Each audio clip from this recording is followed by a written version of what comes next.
the unforgiving waters of the Arabian Sea, where brotherhood runs deeper than blood and courage is measured in heartbeats, a team of Navy SEALs faced their darkest hour. Their captain, the woman who had earned their respect through steel determination and unwavering leadership, had vanished beneath the waves during a mission that went catastrophically wrong. For 72 agonizing hours, these elite warriors searched the endless ocean, refusing to believe that the woman who had led them through impossible odds could simply be gone. But sometimes, the ocean gives back what it takes. Sometimes, legends are born not from victory, but from the moment when all hope seems lost and someone finds the strength to rise again. This is the story of Captain Sarah Chen, a woman who proved that true leadership isn't about commanding from safety, it's about standing up when everyone thinks you're down, and leading from the front when your team needs you most. What happened in those 3 days changed everything these SEALs thought they knew about courage, sacrifice, and what it truly means to never leave anyone behind. Captain Sarah Chen had never planned to become a legend. Growing up in a small fishing village in California, she spent her childhood watching her father repair nets and prepare boats for the next day's catch. The ocean was her playground, her teacher, and sometimes her enemy. While other kids played video games, Sarah learned to read the moods of the sea, understanding when the waves whispered of calm weather and when they roared warnings of approaching storms. Her father, a Vietnamese immigrant who had escaped his homeland by boat, taught her that the ocean demanded respect but rewarded those who understood its language. Every morning before school, Sarah would join him on his small fishing boat, learning navigation, weather patterns, and most importantly, how to stay calm when things went wrong. These early lessons would prove more valuable than any military training she would later receive. When Sarah announced her intention to join the Navy at 18, her mother cried for 3 days. Her father simply nodded and said, "The sea has been calling you since you were small. It's time you answered." The decision wasn't made lightly. Sarah had watched enough news to know that women in combat roles faced challenges that had nothing to do with enemy fire. But she also knew that backing down from a challenge wasn't in her nature. Boot camp was brutal, but not in the ways Sarah had expected. The physical demands were intense, but she had been swimming in rough seas since childhood, and running along rocky coastlines since she could walk. The real challenge came from proving herself worthy of respect from instructors and fellow recruits who saw her as an experiment rather than a future warrior. Every day she had to work twice as hard to achieve the same recognition as her male counterparts. During underwater demolition training, Sarah discovered her true calling. While other recruits struggled with the psychological pressure of working in dark, confined underwater spaces, she thrived. Her instructors noticed how naturally she moved through water, how she could hold her breath longer than recruits twice her size, and how she remained calm when equipment malfunctioned during deep dives. But more importantly, they noticed her natural leadership abilities when things went wrong. The incident that first brought Sarah to the attention of SEAL Command happened during a routine training exercise that turned deadly. A fellow recruit, Marcus Rodriguez, became trapped under a collapsed training structure during an underwater navigation drill. Panic spread through the dive team as they realized Marcus was unconscious and running out of air. While senior instructors scrambled to organize a rescue, Sarah had already disappeared beneath the surface. Working in near-zero visibility, Sarah located Marcus and found that his diving equipment had become entangled in twisted metal debris. With her own air supply running dangerously low, she made a decision that would define her career. Instead of surfacing for help, she removed her own breathing apparatus and began sharing her remaining air with the unconscious recruit while working to free him from the wreckage. The rescue took 8 minutes that felt like hours. When Sarah finally surfaced with Marcus, both of them were on the verge of drowning. Marcus survived and made a full recovery, but the incident had revealed something extraordinary about Sarah's character. Under pressure, when most people's thinking becomes clouded by fear, her mind became clearer and more focused. Commander James Mitchell, who had been observing the training exercise, later said that he had witnessed many acts of courage during his 20-year career. But Sarah's response was different. She hadn't just risked her life to save a fellow recruit. She had done so with a level of tactical thinking and emotional control that was rare even among experienced operators. That night, Mitchell made a recommendation that would change Sarah's trajectory forever. 3 months later, Sarah received orders to report to basic underwater demolition/SEAL training. She was one of only 12 women selected for the program that year, and the only one from her training class. The selection felt like a victory, but Sarah quickly learned that earning a place in Bud/S was only the beginning of her real challenges. SEAL training was designed to break down recruits and rebuild them as something stronger. For 6 months, Sarah endured physical punishment that pushed her body beyond its limits. She crawled through mud under barbed wire, carried boats over her head for miles, and performed countless exercises while instructors screamed criticisms inches from her face. But the most difficult part wasn't the physical abuse or the sleep deprivation. It was earning the trust of men who had spent their entire careers believing that women didn't belong in special operations. During Hell Week, the legendary 5.5-day ordeal that eliminates most SEAL candidates, Sarah faced her greatest test. By the third day, her training class had shrunk from 42 candidates to 15. Exhaustion had pushed everyone to their breaking points, and several male candidates had already quit, claiming that having a woman in their boat crew was slowing them down. The breaking point came during a midnight boat evolution in freezing water. Sarah's team was tasked with navigating their rubber boat through heavy surf while carrying full combat loads. As they struggled against waves that seemed determined to drive them back to shore, 2 members of her boat crew began arguing about her presence. In their exhausted hypothermic state, they blamed her for their slow progress, claiming she wasn't pulling her weight. Instead of defending herself, Sarah made a decision that silenced her critics forever. As the team struggled against a particularly large set of waves, she jumped out of the boat and began pushing it from behind, fighting against the surf to help her teammates make progress toward their objective. For the next 2 hours, she remained in the freezing water, pushing and pulling the boat while her teammates paddled, ensuring they met their time requirements. By the time they reached their destination, Sarah was suffering from severe hypothermia and could barely speak, but her actions had sent a clear message to her teammates and instructors. She wasn't asking for special treatment or expecting others to carry her load. She was willing to sacrifice herself for the success of her team, which was the most fundamental requirement of SEAL culture. Word of Sarah's actions during Hell Week spread throughout the SEAL community. By the time she graduated from Bud/S 6 months later, she had earned something that couldn't be taught or demanded: genuine respect from her peers. She was no longer seen as a female SEAL or an experiment in gender integration. She was simply a warrior who happened to be a woman. Sarah's first operational assignment was with SEAL Team 7, based in Coronado, California. The team specialized in maritime operations, conducting missions that ranged from submarine infiltrations to shipboarding in hostile waters. For a woman who had grown up on fishing boats, the assignment felt like coming home. But Sarah quickly learned that training and real operations were entirely different experiences. Her first combat deployment took her to the Horn of Africa, where SEAL teams were conducting counter-piracy operations against increasingly sophisticated maritime criminal organizations. The work was dangerous and unpredictable, requiring teams to board moving ships in rough seas while facing armed resistance from desperate criminals who had nothing to lose. During her 3rd month in theater, Sarah participated in an operation that would establish her reputation as an exceptional operator. Intelligence had located a cargo ship that had been hijacked by pirates and was being used as a floating prison for captured crew members from multiple vessels. The ship was heavily defended and moving through international waters, making a rescue operation extremely complex. The mission required a nighttime approach using small boats in rough seas, followed by a simultaneous assault on multiple points of the ship to prevent pirates from executing their hostages. Sarah was assigned to lead the team responsible for securing the ship's bridge, which intelligence indicated was where the pirate leadership was located. As the assault began, everything that could go wrong did go wrong. Heavy weather had pushed the mission to the edge of feasibility, and the pirate watch was more alert than intelligence had suggested. Within minutes of the assault beginning, Sarah's team found themselves in a running firefight across the ship's deck while trying to reach their objective. The situation became desperate when it became clear that the pirates were preparing to execute hostages rather than surrender. With time running out and conventional approaches blocked by enemy fire, Sarah made a decision that showcased the tactical creativity that would define her leadership style. Instead of continuing the direct assault on the bridge, she led her team below deck and approached their objective through the ship's ventilation system. The approach was claustrophobic, dangerous, and had never been attempted in actual combat conditions.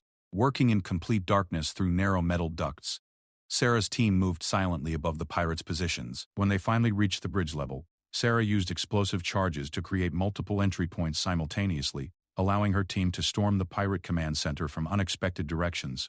The assault was over in seconds. The pirate leadership was captured alive, and all hostages were rescued without casualties.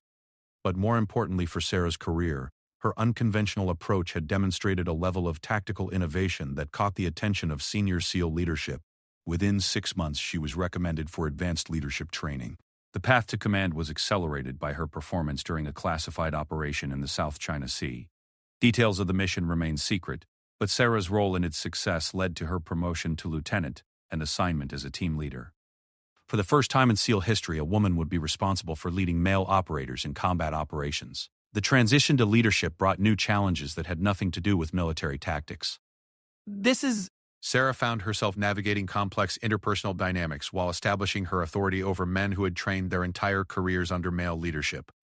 Some team members embraced her leadership immediately, recognizing her tactical skills and combat experience. Others remained skeptical, wondering whether a woman could make the hard decisions that combat leadership required. Sarah's leadership philosophy was simple but revolutionary for special operations culture. Instead of leading through intimidation or displays of toughness, she focused on earning trust through competence and genuine concern for her teammates' welfare. She studied each team member's strengths and weaknesses, developing personalized training programs that improved their skills while building their confidence. More importantly, she created an environment where team members felt comfortable admitting mistakes and asking for help without fear of judgment. This approach was initially met with suspicion from operators who had been trained to hide weaknesses and project invulnerability at all times. But gradually, the team's performance began to improve as communication opened up and trust developed. The transformation was most evident during a high-stakes training exercise designed to test team cohesion under extreme pressure. Sarah's team was tasked with infiltrating a heavily defended compound and extracting a high-value target while facing a larger, better-equipped opposing force. Traditional SEAL tactics emphasize speed, violence, and overwhelming force to complete such missions. But Sarah's approach was different. Instead of rushing into direct confrontation, she spent hours studying the opposing force's patterns and identifying their weaknesses. When the exercise began, her team moved with surgical precision, avoiding enemy strengths while exploiting gaps in their defenses. The mission was completed with no casualties and minimal detection, earning praise from evaluators who had expected a much more violent engagement. The success of her unconventional leadership approach led to Sarah's promotion to captain, an assignment as commanding officer of a specialized maritime operations unit. At 32, she became one of the youngest SEAL commanders in history and the first woman to lead an operational SEAL team. The assignment came with enormous responsibility and pressure to succeed. Knowing that her performance would influence future opportunities for women in special operations, her team consisted of 12 highly experienced operators, most of whom had more combat experience than Sarah, despite her rapid rise through the ranks. Leading such a group required a delicate balance between confidence and humility, authority and collaboration. Sarah spent her first months as commander simply observing her team members, learning their personalities, skills, and motivations before implementing any significant changes. The team's first major operation under Sarah's command would test everything she had learned about leadership and set the stage for the crisis that would define her legacy. Intelligence had identified a terrorist cell operating from a maritime platform in international waters, using their position to coordinate attacks against civilian shipping throughout the region. The target was heavily fortified, well defended, and located in an area where conventional military operations would create significant diplomatic complications. Sarah spent weeks developing an operation plan that would neutralize the threat while minimizing political fallout. Her approach combined traditional SEAL tactics with innovative techniques she had developed during her previous assignments. But as her team prepared for deployment, none of them could have predicted that their greatest challenge would come not from enemy action, but from the unforgiving power of the sea itself. The intelligence briefing that changed everything came on a sweltering Tuesday morning in August. Captain Sarah Chen sat in the secure conference room aboard the USS Normandy, studying satellite photographs of what appeared to be an abandoned oil platform 60 miles off the coast of Yemen. But appearances, as Sarah had learned throughout her career, could be deadly deceiving. The platform, designated Target Romeo by intelligence analysts, had been purchased 6 months earlier by a shell company with suspected terrorist connections. What had once been a legitimate oil extraction facility had been converted into something far more sinister. According to intercepted communications, the platform was serving as a coordination center for maritime attacks throughout the Red Sea shipping corridor. Colonel Martinez, the operations intelligence officer, pointed to specific areas on the aerial photographs as he outlined the threat assessment. The platform's isolated location made it nearly impossible for conventional forces to approach undetected, while its elevated position provided clear views of approaching vessels from all directions. More concerning was the intelligence indicating that the terrorists had acquired advanced surface-to-air missiles, making helicopter assault extremely risky. Sarah studied the tactical challenges with the methodical approach that had become her trademark. The platform stood on 4 massive concrete pillars, rising 60 feet above the water's surface. Its deck contained multiple levels of structures that could hide defenders and provide overlapping fields of fire against attacking forces. Most critically, intelligence suggested that the terrorists were holding hostages, including the crews of 2 merchant vessels that had been captured in recent weeks. The mission parameters were as complex as they were dangerous. Sarah's team needed to infiltrate the platform, neutralize the terrorist threat, rescue any hostages, and capture intelligence materials that could prevent future attacks. All of this had to be accomplished without alerting nearby naval patrols from countries that might not appreciate American military operations in their territorial waters. As Sarah examined the operational requirements, she realized that conventional assault tactics would likely result in heavy casualties among both her team and the hostages. The platform's design created natural choke points that defenders could easily exploit, while the presence of hostages made the use of heavy weapons or explosives extremely limited. She needed an approach that would give her team maximum advantage while minimizing risk to innocent civilians. The solution came to her during a late-night review of the platform's original construction blueprints. Like many offshore oil platforms, Target Romeo had been designed with underwater access points that allowed maintenance divers to service equipment below the waterline. These access points were intended to be used only during routine maintenance operations, but they represented potential entry routes that defenders might not expect or adequately guard. Sarah's plan was elegant in its complexity and terrifying in its risks. Her team would approach the platform underwater, using specialized diving equipment to remain undetected during their infiltration. Half the team would enter through the underwater access points, while the other half would create a diversionary assault on the platform's main deck. The underwater team would secure the hostages and eliminate key defenders, while the surface team kept the remaining terrorists focused on an apparent frontal assault. The plan required precise timing, perfect coordination, and a level of underwater expertise that pushed even SEAL capabilities to their limits. The underwater approach would have to be conducted at night in rough seas with limited visibility and strong currents. Team members would need to navigate through narrow underwater passages while carrying enough equipment to conduct extended combat operations once they reached their objectives. Sarah's team spent 3 weeks preparing for the operation, conducting training exercises that replicated the platform's underwater structure, using detailed computer models and underwater mock-ups. Every team member practiced the infiltration route until they could navigate it blindfolded, while specialized equipment was tested and modified to ensure it would function properly in the challenging underwater environment. Petty Officer James Sullivan, the team's senior explosives expert, worked with Sarah to develop specialized charges that could breach the underwater access points without creating noise that would alert defenders on the surface. The charges had to be powerful enough to cut through reinforced steel barriers while producing minimal acoustic signature that could be detected by listening devices. Sergeant First Class Maria Rodriguez, the team's communications specialist, designed a system that would allow underwater and surface teams to maintain contact throughout the operation, despite the electronic interference created by the platform's metal structure. The system used a combination of low-frequency radio signals and underwater acoustic transmitters to ensure that both teams could coordinate their actions in real time. The most challenging aspect of the preparation was training for the psychological pressures that team members would face during the underwater infiltration. Working in dark, confined spaces while wearing heavy diving equipment was stressful under the best circumstances. Adding the pressure of an active combat mission, with the knowledge that discovery would likely result in the execution of hostages, created psychological demands that pushed even experienced operators to their limits. Sarah insisted on conducting the most dangerous parts of the training herself, leading from the front in a way that built confidence among her team members while allowing her to understand exactly what she would be asking them to do during the actual operation. Her willingness to take on the same risks she was asking of her team strengthened the bonds of trust that were essential for mission success. 3 days before the operation was scheduled to begin, new intelligence arrived that complicated Sarah's carefully developed plans. Reconnaissance satellites had detected the arrival of additional personnel on the platform, including what appeared to be foreign military advisors who had brought sophisticated detection equipment. The platform's defenses were stronger than originally assessed, and the window for achieving surprise was rapidly closing. Sarah faced a decision that would define her leadership under pressure. She could request a delay while new plans were developed to account for the changed situation, potentially allowing the terrorists to escape or execute their hostages. Alternatively, she could proceed with the original plan while making real-time adaptations to address the new threats. Both options carried significant risks, and the consequences of failure would be measured in American lives.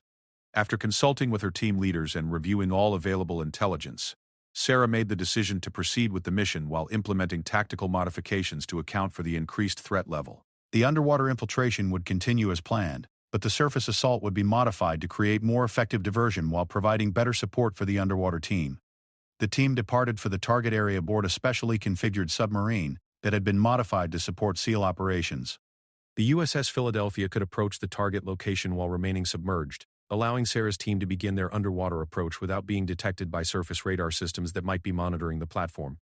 During the 12-hour transit to the target area, Sarah conducted final mission briefings with each team member, ensuring that everyone understood their specific responsibilities and the contingency plans that would be implemented if the primary approach failed. She also spent time with each team member individually, addressing any concerns or questions while providing the personal encouragement that helped maintain morale under stress. The approach to the target area was conducted in complete radio silence, with the submarine navigating using passive sonar to avoid detection by any listening devices that might be monitoring underwater traffic. As they neared the operational area, Sarah could feel the tension building among her team members. Despite their extensive training and experience, they all understood that the next few hours would test their skills, courage, and teamwork in ways that training could never fully replicate. Final preparations began 2 hours before the scheduled assault time. Team members checked and rechecked their equipment, ensuring that every piece of gear was properly secured and functioning correctly. The underwater team donned their diving equipment and conducted final communications checks while the surface assault team prepared their boats and weapons for the diversionary attack. Sarah's pre-mission speech was brief and focused on the fundamentals that had guided her throughout her career. She reminded her team that their mission was larger than any individual, that the hostages they were trying to rescue were counting on their professionalism and courage, and that they had trained extensively for exactly this type of operation. But most importantly, she emphasized that they were a team and they would succeed or fail together. As the submarine reached its final position, Sarah took a moment to reflect on the path that had brought her to this point. From the fishing boats of her childhood to the command of one of the military's most elite units, her journey had been defined by a willingness to push beyond conventional limitations. Tonight, she would ask her team to do the same. The waters around the platform were rougher than intelligence had predicted, with 6-foot swells that would make both the underwater approach and surface assault more dangerous. Strong currents would affect navigation timing, while poor visibility would make target identification more difficult.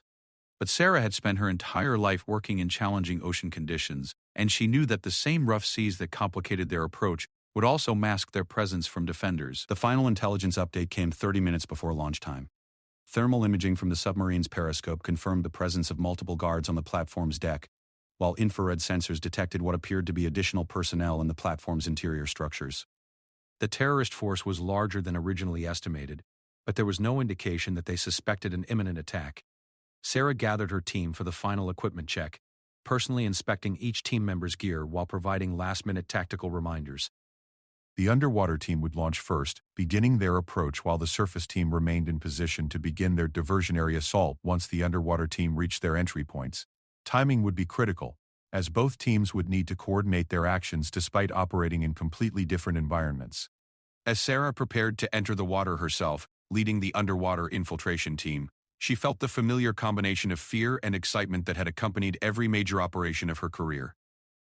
The fear was healthy, keeping her alert and focused on the details that could mean the difference between success and disaster. The excitement came from knowing that she was about to lead her team into a situation where their training, teamwork, and courage would be tested against a real enemy in an environment where mistakes could be fatal. The submarine's torpedo room had been converted into a launch facility for the underwater team with specialized equipment that would allow them to exit the submarine while it remained submerged. Sarah would be the first to lead the submarine, followed by her 5 team members at 30-second intervals. Once in the water, they would form up and begin their approach to the platform, navigating by compass and depth gauge through the dark waters of the Arabian Sea. As Sarah prepared to enter the water, her final thought was about the responsibility she carried not just for her own team, but for all the women who might follow in her footsteps. Success tonight would demonstrate that gender was irrelevant when it came to courage, competence, and leadership under pressure. Failure could set back women's integration into special operations for decades. The water was shockingly cold as Sarah left the submarine, despite the warm surface temperatures of the Arabian Sea. At 60 feet below the surface, the water temperature was 15 degrees colder than at the surface, and the sudden change in environment required a moment of adjustment as her body adapted to the new conditions. But within seconds, her training took over, and she began swimming toward a target that she could not see, but knew was waiting in the darkness ahead. Behind her, she could hear the muffled sounds of her team members entering the water, each one beginning their own journey toward a platform that represented both opportunity and danger. In 4 hours, they would either be celebrating a successful mission or fighting for their lives in a situation that had gone catastrophically wrong. Sarah's job was to ensure that her leadership, preparation, and tactical decisions gave them the best possible chance of achieving the first outcome while surviving the second. The underwater approach to the platform was like swimming through liquid darkness. Sarah moved through the black water with practiced efficiency, her breathing apparatus creating a steady rhythm of bubbles that rose toward the surface 60 feet above. Behind her, spaced at careful intervals, 5 of the most elite warriors in the American military followed her lead through an environment that could kill them as easily as any enemy bullet. Navigation underwater required a different kind of courage than facing human opponents. There were no landmarks to reference, no visual confirmation that they were moving in the correct direction. Sarah relied on her compass, depth gauge, and an internal sense of direction that had been developed through thousands of hours of underwater training. Every few minutes, she checked her position against the GPS coordinate programmed into her diving computer, making subtle course corrections to account for the strong currents that threatened to push her team off their planned route. The platform's underwater structure began to take shape in the darkness when they were still 300 meters away. Sarah's diving lights revealed massive concrete pillars that disappeared upward into the blackness above, while steel crossbeams created a complex geometric pattern that would provide both cover and obstacles during their infiltration. The structure was larger than the blueprints had suggested, with additional modifications that indicated the terrorists had made significant changes to the original platform design. Sarah signaled her team to halt while she conducted a visual reconnaissance of their target. Through her diving mask, she could see that the terrorists had welded additional steel plates to the platform's underwater access points, creating barriers that would need to be breached before her team could enter the structure. More concerning was the presence of what appeared to be underwater sensors, devices that could detect the presence of divers and alert defenders on the surface. The detection equipment represented a threat that intelligence had not anticipated.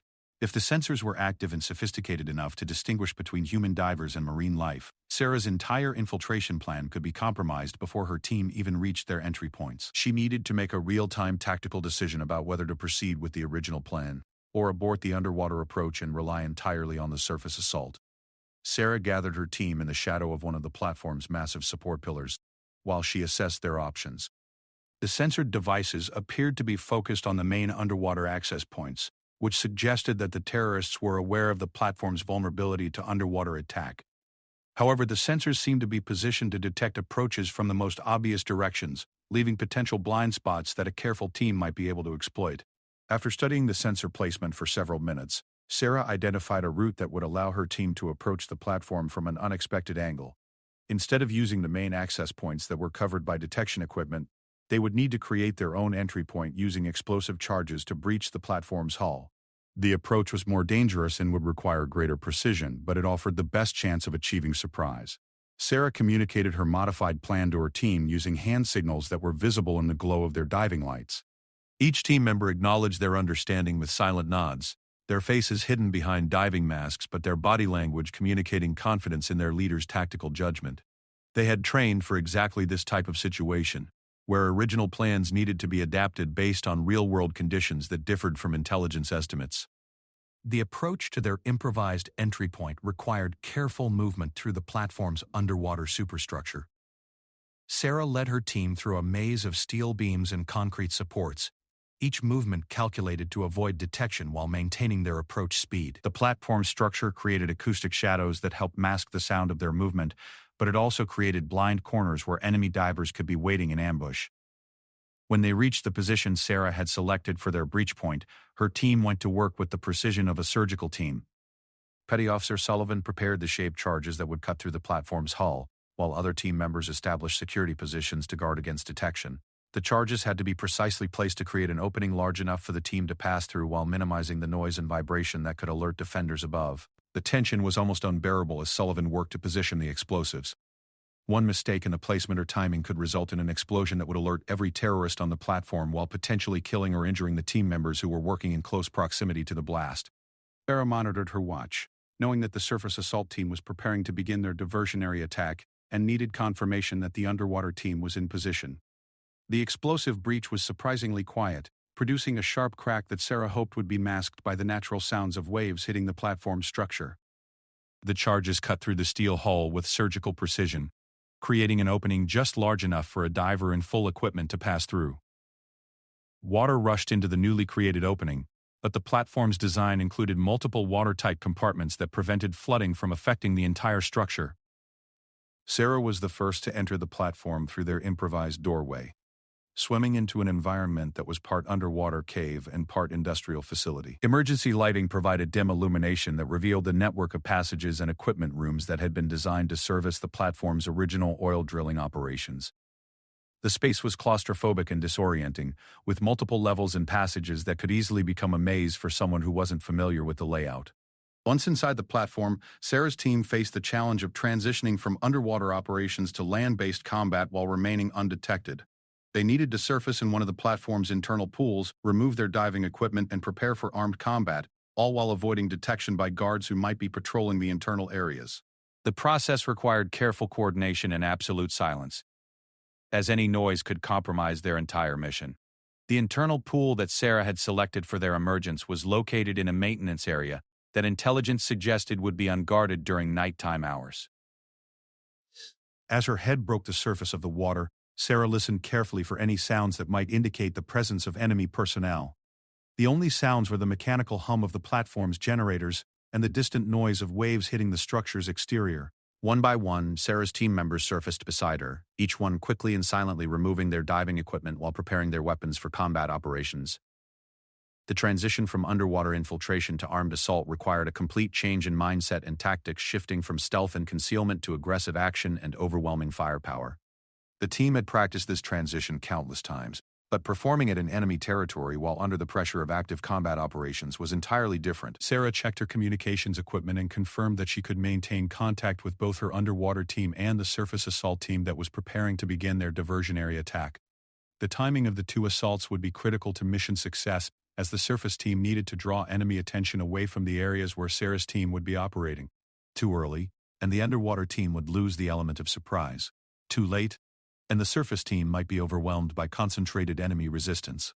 The platform's internal layout was more complex than the blueprints had indicated, with additional rooms and passages that suggested significant modifications since the original construction. Sarah's team had to navigate through unfamiliar territory while maintaining their tactical formation and staying alert for enemy personnel who might be patrolling the internal areas.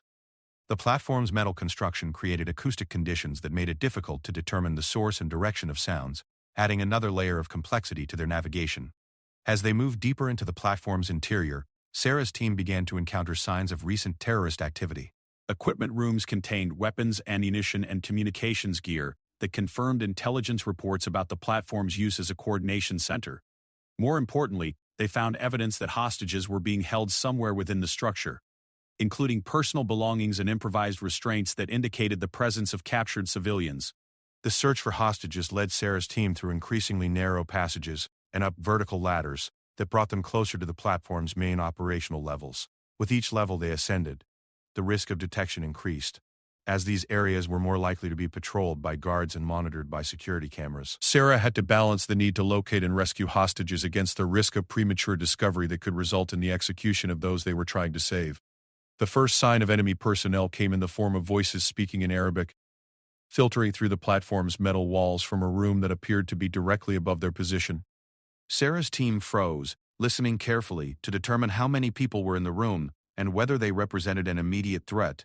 The conversation seemed casual, suggesting that the speakers were unaware of the infiltration that was occurring below their feet.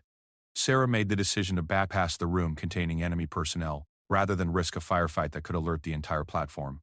Her team's primary mission was to locate and secure hostages, not to engage in unnecessary combat that could compromise their tactical advantage. They continued their movement through alternative passages, using their knowledge of the platform's structure to find routes that avoided areas of known enemy activity. The discovery of the hostage-holding area came suddenly and required an immediate change in tactical approach. Sarah's team had been moving through what appeared to be a storage area when they heard voices speaking in English from behind a reinforced door. The voices were weak and frightened, clearly belonging to civilians who were being held against their will.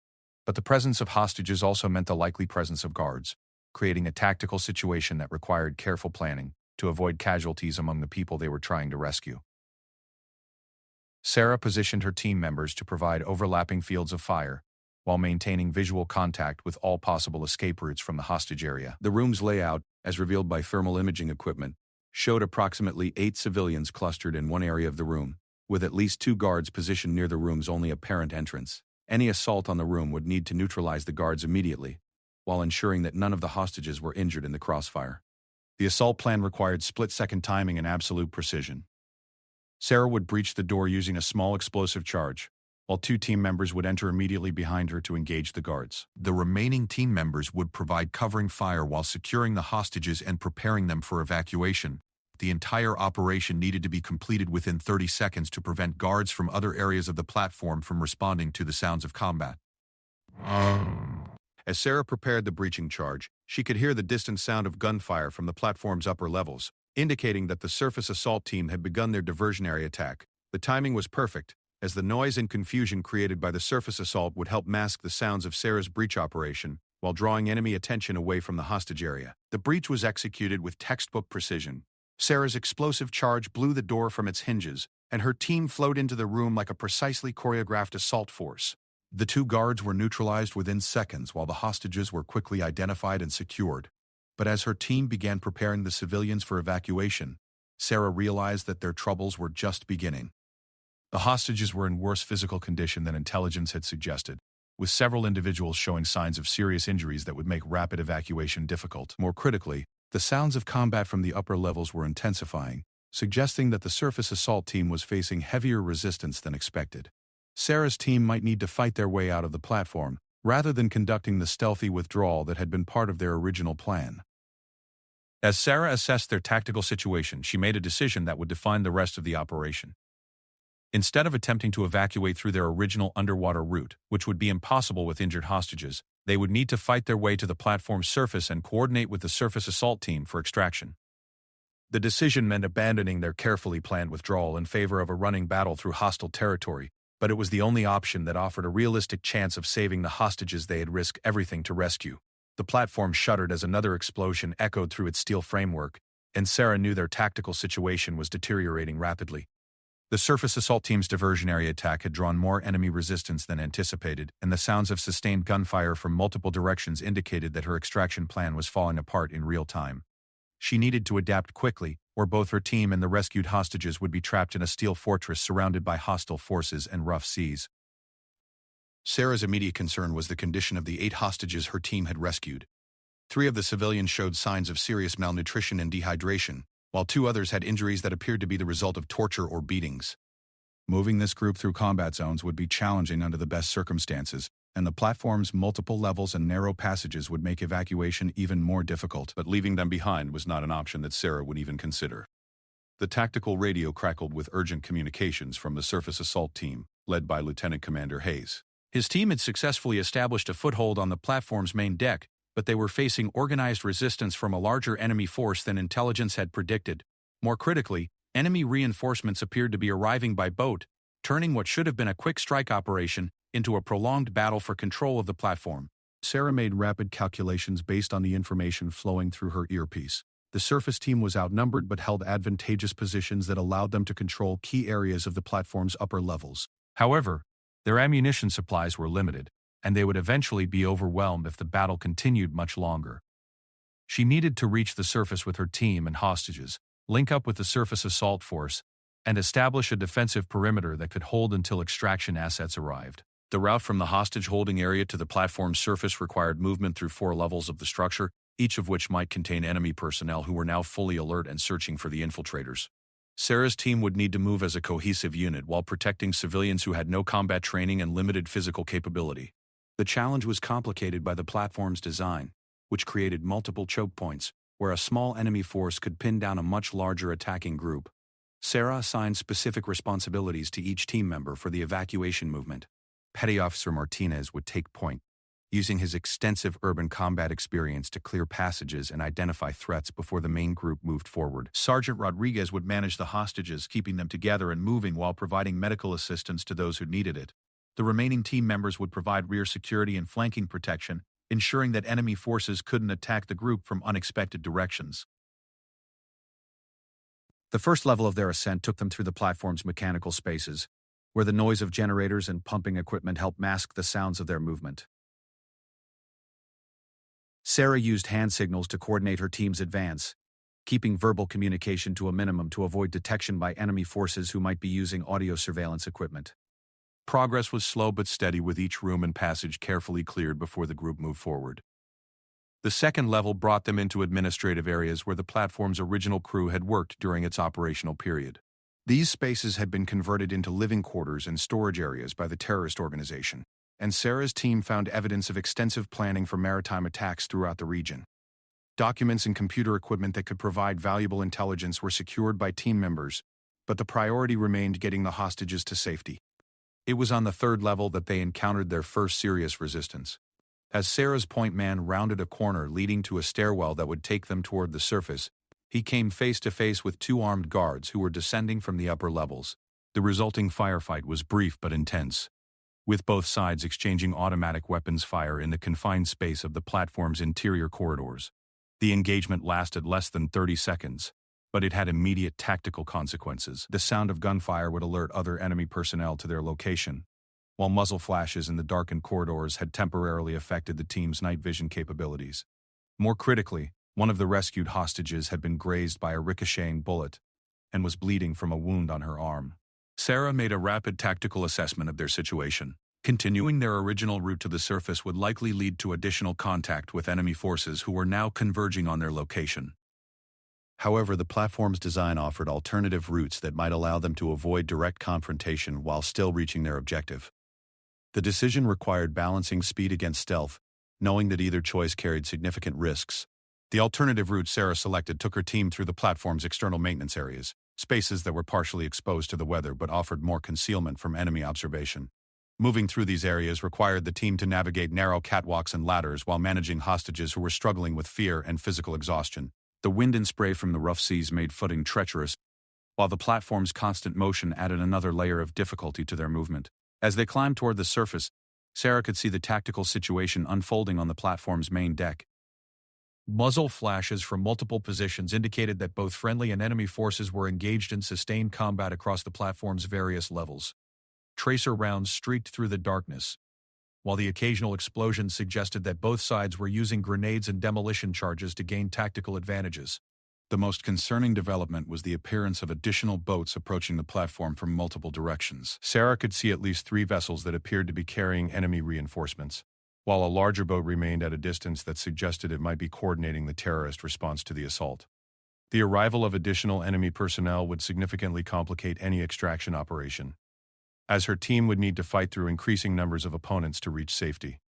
Sarah's communications with the surface assault team revealed that their situation was becoming increasingly desperate. Lieutenant Commander Hayes reported that his team was running low on ammunition while facing waves of enemy attacks that seemed to be growing in intensity and coordination.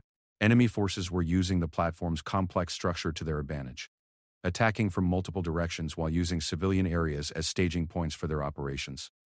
The decision to modify their extraction plan came when Sarah realized that conventional helicopter evacuation would be impossible under current conditions. The platform was too heavily defended, weather conditions were deteriorating, and the presence of surface-to-air missiles made any helicopter approach extremely dangerous. Her team would need to find an alternative way off the platform, or they would be trapped in a steel fortress that was rapidly becoming a battlefield. Sarah's solution was as dangerous as it was innovative. The platform's design included multiple crane systems that had been used during its construction and operational periods. These cranes extended out over the water and could potentially be used to lower her team and the hostages to the ocean surface, where they could be picked up by submarine or surface vessels operating at a safe distance from the platform's defenses. The plan required reaching the crane control room, which was located on the platform's highest level and would be heavily defended by enemy forces. Sarah's team would need to fight their way through multiple layers of resistance while protecting civilians who were already exhausted and injured. But it was the only option that offered a realistic chance of evacuation without waiting for reinforcements that might not arrive in time. As Sarah prepared her team for the final assault to the crane control room, she received a radio transmission that changed everything. The submarine that had delivered her team to the operational area was reporting unusual seismic activity in the region, with underwater sensors detecting what appeared to be a significant earthquake developing on the ocean floor beneath the platform. The implications of a major earthquake were catastrophic for everyone on the platform. The structure had been designed to withstand normal wave action and wind loading, but a significant seismic event could cause structural failure that would send the entire platform crashing into the sea. Both friendly and enemy forces would face the same deadly threat, making immediate evacuation a priority that transcended their ongoing tactical engagement. Sarah made the difficult decision to attempt communication with the enemy forces on the platform, hoping to arrange a temporary ceasefire that would allow both sides to evacuate before the earthquake struck. The decision went against every instinct of her military training, but the alternative was potentially watching dozens of people die in a structural collapse that would spare no one. She instructed her communications specialist to broadcast on emergency frequencies, explaining the seismic threat, and proposing a temporary suspension of hostilities. The response from enemy forces was immediate and hostile. Instead of accepting the proposed ceasefire, terrorist leaders accused Sarah's team of fabricating the earthquake threat as a tactical deception designed to gain advantage in the ongoing battle. The rejection of her evacuation proposal meant that both sides would continue fighting while facing the growing threat of structural collapse, creating a situation where natural forces might accomplish what neither side could achieve through combat. As the platform began to vibrate with the first tremors of the developing earthquake, Sarah realized that her team's survival would depend on reaching the crane systems before the seismic activity intensified. The race against time had begun, with enemy forces, structural collapse, and rough seas all threatening to end their mission in disaster. But Sarah had not spent her entire career preparing for easy missions, and she was determined to lead her team and the rescued hostages to safety regardless of the obstacles they faced. The assault on the crane control room began with a coordinated attack designed to overwhelm enemy defenses through speed and violence of action. Sarah led from the front using grenades and automatic weapons fire to suppress enemy positions while her team advanced through the platform's upper levels. The hostages were positioned in a protected area with 2 team members assigned to their security, while the remaining operators focused on clearing the path to their objective. The battle for the control room was fierce and personal, fought at close range in corridors that echoed with gunfire and the shouts of combatants. Sarah's team used their superior training and coordination to overcome enemy resistance. But the fighting was costly in terms of ammunition and energy. As they finally reached the crane control room, Sarah realized that their greatest challenges still lay ahead. The crane system was more complex than the technical manuals had suggested, requiring specialized knowledge to operate safely under combat conditions. More critically, the earthquake was intensifying, with structural vibrations that made precise control of the crane mechanisms increasingly difficult. Sarah would need to master an unfamiliar system while under fire, in deteriorating weather conditions, and with the platform's structure potentially on the verge of catastrophic failure. As Sarah worked frantically to understand the crane controls, she could feel the platform's motion becoming more violent with each passing minute. The earthquake was affecting the structure's stability, while rough seas were creating additional stresses that the damaged platform might not be able to withstand much longer. Time was running out for everyone on the platform, and Sarah's next decisions would determine whether her team's mission ended in triumph or tragedy. The platform's death throes began with a deep, resonating groan that seemed to come from the structure's very bones. Sarah felt the vibration through her boots as the massive steel framework began to twist under forces that no human engineering could withstand. The earthquake had intensified beyond anything the seismic warning systems had predicted, and the platform was beginning to tear itself apart in ways that would give everyone aboard only minutes to escape before the entire structure collapsed into the churning sea below. Sarah's hands moved across the crane control panel with desperate precision, trying to master systems that had been designed for careful, methodical operation during calm weather conditions. The controls were labeled in multiple languages, with safety interlocks and emergency procedures that made sense for routine maintenance operations, but seemed impossibly complex for combat evacuation. Every second she spent learning the system was a second closer to structural collapse that would kill everyone still aboard the platform. Behind her, the rescued hostages huddled together in terror as the platform's motion became increasingly violent. Waves that had been manageable during the initial assault were now crashing over the deck edges, sending sheets of spray across areas that should have been well above the waterline. The storm that had been building throughout the operation was reaching its peak at exactly the wrong moment, creating weather conditions that would challenge even the most experienced rescue teams. The first successful crane movement was small but encouraging. Sarah managed to extend the boom outward over the water while rotating the platform to a position that offered some protection from the largest waves. But operating the crane under combat conditions while the platform shook from seismic activity required a level of skill that pushed her capabilities to their absolute limits. One mistake could send the crane's load crashing into the sea, taking with it any chance of survival for the people she was trying to save. Lieutenant Commander Hayes and his surface assault team had fought their way to the crane area, bringing with them 3 wounded team members and ammunition supplies that were nearly exhausted. The tactical situation on the platform had become irrelevant as both friendly and enemy forces focused on the more immediate threat of structural collapse. Several enemy personnel had already attempted to escape using small boats, only to be swamped by waves that were now reaching 15 feet in height. Sarah's plan for evacuation required lowering people to the water's surface using the crane's personnel basket, a piece of equipment designed to transport maintenance workers during routine operations. The basket could hold 4 people at a time, meaning that multiple trips would be necessary to evacuate all friendly personnel and hostages, but each trip would take several minutes, and Sarah wasn't sure the platform would remain stable long enough to complete the entire evacuation. The submarine that had delivered Sarah's team to the operational area had moved as close to the platform as safety allowed, but rough seas and the platform's unstable motion made it impossible for the vessel to come alongside for direct personnel transfer. Instead, the submarine would need to position itself downwind from the platform and recover people from the water using specialized rescue equipment. The process would require perfect timing and coordination between the crane operations and the submarine's positioning. Sarah made the decision to begin evacuation with the most seriously injured hostages, knowing that these individuals had the least chance of surviving in the water if the platform collapsed before they could be rescued. The first group included a woman with a broken arm, an elderly man showing signs of severe dehydration, and 2 other civilians who were barely conscious. Getting these people safely into the personnel basket and lowered to the water's surface would test every skill Sarah had learned throughout her career. The first evacuation trip was a nightmare of precision flying in impossible conditions. Sarah operated the crane while team members secured the hostages in the personnel basket, ensuring that safety harnesses were properly attached and that each person understood what would happen during their descent to the water. The platform's violent motion made it nearly impossible to keep the basket stable, while wind gusts threatened to slam the suspended load against the platform's structure.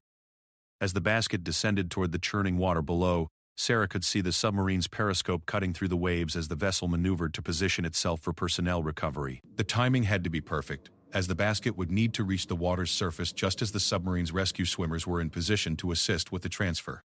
Too early, and the rescued personnel would be left floating in rough seas. Too late, and the submarine might be forced to submerge to avoid being damaged by the platform's potential collapse. The successful completion of the first evacuation trip provided hope that the remaining personnel could be saved, but it also revealed the enormous challenges that lay ahead. Each round trip took nearly 10 minutes, and the platform's condition was deteriorating rapidly. Structural supports were beginning to fail, creating visible cracks in the deck plates while sections of the platform's superstructure started to separate from the main framework. Sarah estimated that she had perhaps 30 minutes before the structure would collapse completely. The second evacuation group consisted of the remaining hostages and 2 of Sarah's team members who had been assigned to ensure the civilian safety during the transfer process. This group was in better physical condition than the first, but the platform's increasingly violent motion made loading them into the personnel basket significantly more dangerous. Sarah had to time each movement carefully, waiting for brief moments when the platform's motion stabilized enough to allow safe transfer operations. It was during the third evacuation trip that disaster struck. As Sarah was lowering a group that included Lieutenant Commander Hayes and 3 more hostages, a massive wave struck the platform from an unexpected direction, causing the entire structure to lurch sideways with tremendous force. The sudden motion snapped the crane's main support cable, sending the personnel basket and its occupants plummeting toward the water from a height that would likely prove fatal. Sarah's response was immediate and instinctive. Without considering the consequences or calculating the risks, she grabbed the emergency rappelling line that every SEAL carries and dove from the platform toward the falling basket. Her plan was to reach the basket before it hit the water and use her own body weight to help slow its descent, potentially saving the lives of the people inside even if it cost her own life in the process. The fall through the darkness was terrifying and surreal. Sarah could see the personnel basket below her, tumbling through the air with its load of helpless passengers, while above her the platform's lights grew smaller as she plummeted toward the churning sea. Her rappelling line paid out behind her, providing some control over her descent but not enough to guarantee that she would reach the basket before it struck the water with lethal force. The collision between Sarah and the personnel basket occurred 30 feet above the water's surface, with an impact that knocked the wind from her lungs while sending both her and the basket spinning wildly through the air. But the collision had achieved its intended effect, transferring some of Sarah's momentum to the basket and slowing its descent enough to make survival possible.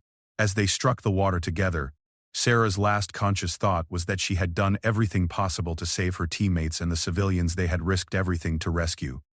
The water was shockingly cold and violent, with waves that seemed determined to separate Sarah from the people she was trying to protect. Her equipment dragged her downward while the surface churned above her in a chaos of foam and debris from the collapsing platform. Sarah fought to remain conscious as she struggled toward the surface, knowing that the submarine's rescue swimmers would be searching for survivors but might not be able to locate her in the storm conditions. Breaking the surface was like emerging into an alien world of wind, spray, and mechanical noise. The platform above was visibly collapsing, with sections of steel framework crashing into the water around her while emergency lights flickered and went dark. Sarah could see the submarine's rescue swimmers working frantically to recover the people from the personnel basket, but her own position was too far away for them to reach before the platform's final collapse sent debris raining down on their location. Sarah's survival for the next 72 hours would depend on skills she had learned as a child, watching her father work in rough seas off the California coast. She knew how to read water conditions and conserve energy while staying afloat in challenging conditions.